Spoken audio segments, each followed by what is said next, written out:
ಲೋಕಾಯುಕ್ತ ದಿಢೀರ್ ದಾಳಿ. ಲೋಕಾಯುಕ್ತ ರೇಡ್, ನಕಲಿ ನಗದು ಪತ್ತೆ. ಲೋಕಾಯುಕ್ತ ರೇಡ್, ದಾಖಲೆ ನಗದು ಪತ್ತೆ. ಭರ್ಜರಿ ಕಾರ್ಯಾಚರಣೆ, ಲೋಕಾಯುಕ್ತ ದಾಳಿ. ಏಜೆಂಟ್ ಕಿಡಿ ಆರೋಪದ ಬೆನ್ನಲ್ಲೇ ಲೋಕಾಯುಕ್ತ ದಾಳಿ. ಲೋಕಾಯುಕ್ತ ಬಲೆಗೆ ಬಿತ್ತು ಕಡತಗಳು 50,000ಕ್ಕೂ. ಲೋಕಾಯುಕ್ತ ಬಲೆಗೆ ಬಿತ್ತು ಕಡತಗಳು 50,000ಕ್ಕೂ ಹೆಚ್ಚು ನಗದು ಪತ್ತೆ. ವಿಜಯಪುರದಲ್ಲಿ ಲೋಕಾಯುಕ್ತ ದಾಳಿ, ತನಿಖೆ ಮುಂದುವರಿಕೆ. ಲೋಕಾಯುಕ್ತ ಅಧಿಕಾರಿಗಳ surprise raid. Lokayukta SP T Malasi ನೇತೃತ್ವದಲ್ಲಿ ದಾಳಿ.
ಅಲ್ಲ ಇದು ಸಾರ್ವಜನಿಕರ ಆಫೀಸ್ ಹಿಂಗ್ ಒತ್ತದ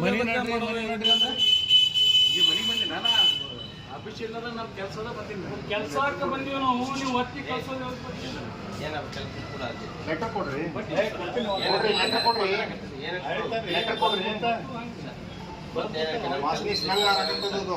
ಏನಾದ್ರು ನೀವು ದೊಡ್ಡ ನಾರ್ತೀರಿ, ನಾವೆಲ್ಲ ಗೊತ್ತಿಲ್ಲ.